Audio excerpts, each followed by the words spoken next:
Hello, Mark Crossfield here. Today I've got a Titleist 910 D3 hitting up against the Ping i20. So two black-headed, dart-looking drivers. Let's give them a hit. The sun's out, it's a great day. I've even got the sunnies on. Look at this, living the dream. Let's get stuck in.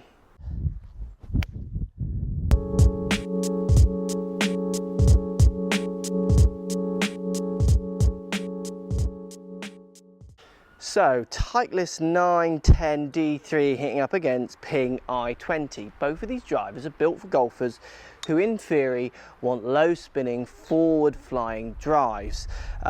We've got both of these very black headed appearance, so all black matte finish in the i20, which is the most striking, over to the shinier finish in the 910.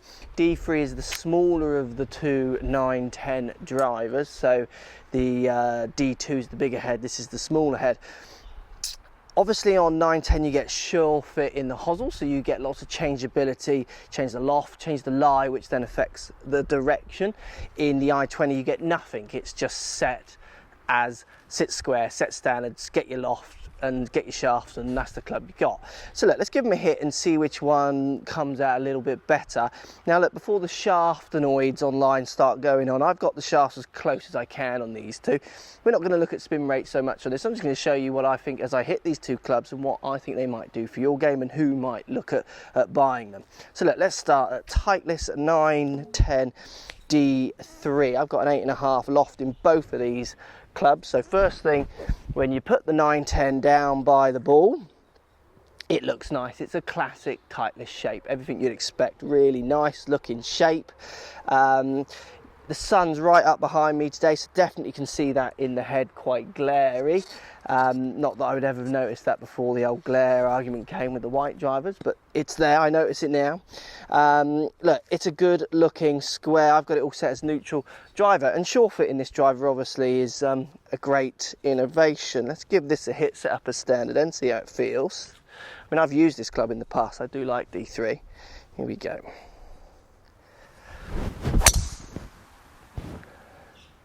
Now what I like about D3 is it shoots nice off the face. It does go forward, it doesn't spin up in the air when you get it spec'd how you want it to, and it's that classic looking shape and a nice sounding club. It's not quiet, but it's certainly not loud. You know, it does everything Titleist try and do, which is makes a club with better players in mind, and this one they've really, for me, they've nailed it. It's a good feeling club and I love the true honest flight you get out of it. Let's give it another go.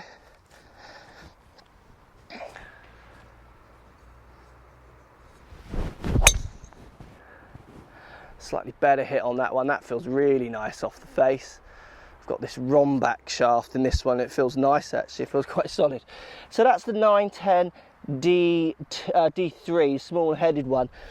It's honest. It's honest, what I mean by that, as in it goes the height I put in subject to my swing speed.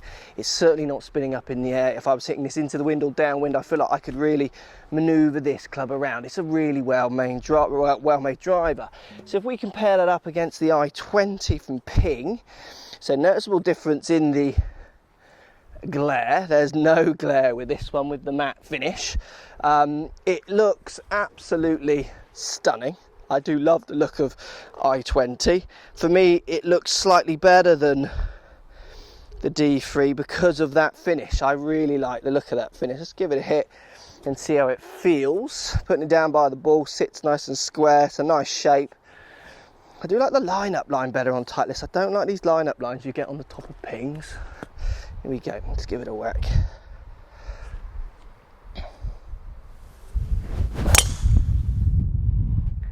Slightly louder, very similar flight, which is exactly what I would expect from i20, to be honest. It's kind of filling the same brief almost as D3, so it's no surprise to me that it's very similar in its flight. Let's give it another hit. I'd say it's just a fraction louder, and the looks of it are, for me, I prefer the dull matte grey finish looks, or matte black finish looks brilliant.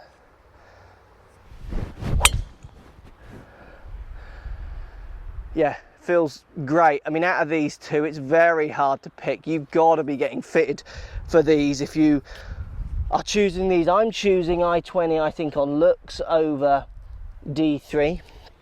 I like the new matte black finish. Sure fit hosel is clever, and it's a great way to get many clubs into one. I'm not someone who changes around with the fittings of my clubs. I never change the loft on a club, and once I've got my shaft I'm happy with, I'll stick with it. I wouldn't change the line and make it go left or right as well. I'm going to do that myself. But if you're someone who wants to tinker around, then obviously D3 with a sure fit, and D2 from Titleist is going to do that more for you. But if you want two honest drivers which are aimed at better players, but you know, still, I say better players, it's to do with how hard you hit the ball really. Both of these clubs are built for lower spin, but if you've got swing speeds around 100 mile an hour, what have you, you're going to be able to handle both of these comfortably, even slightly slower. The whole trick is to get into your fitting and try them and see which one works best for you. But for me, I'm going to pick i20, just a fraction, but I could quite easily use both, and I've used D3, so both of these clubs are very good. It's a fraction high with i20, and that's the only thing that worries me. I do hit the odd shot that does spin up, and Titleist I don't get that. So again, it's you know, I've changed my mind already. It's very fickle between these two clubs. Very, very hard to choose. I love the finish of i20. I just feel like I'll have to muck around with the specs a bit more to make sure I don't get that slight ballooning one, even though it's lower spinning driver. Titleist D3, I've used it before when I've played, and I do love it. It does give you a very true, honest flight. Doesn't really ever spin up in the air. Two good drivers. Let me know what you think, guys. I can't really make my mind up. I thought I was choosing i20, and I hit one, it spun up in the air a bit too much. Post comments down below. Let me know which one you prefer. So if you like what's going on here, don't be afraid to subscribe to the channel. Also thumbs up the video, post comments. Love to hear what you guys got to say. Let's keep it social. The more we talk, the more we share, the easier this game will get for everybody. So if you want to find me on Facebook here, you can find me on Facebook. If you want to tweet me, find me on Twitter here as well. Just follow the links, all in the description. Come and join the show. Get active, get involved, get playing some better golf. Thanks for watching.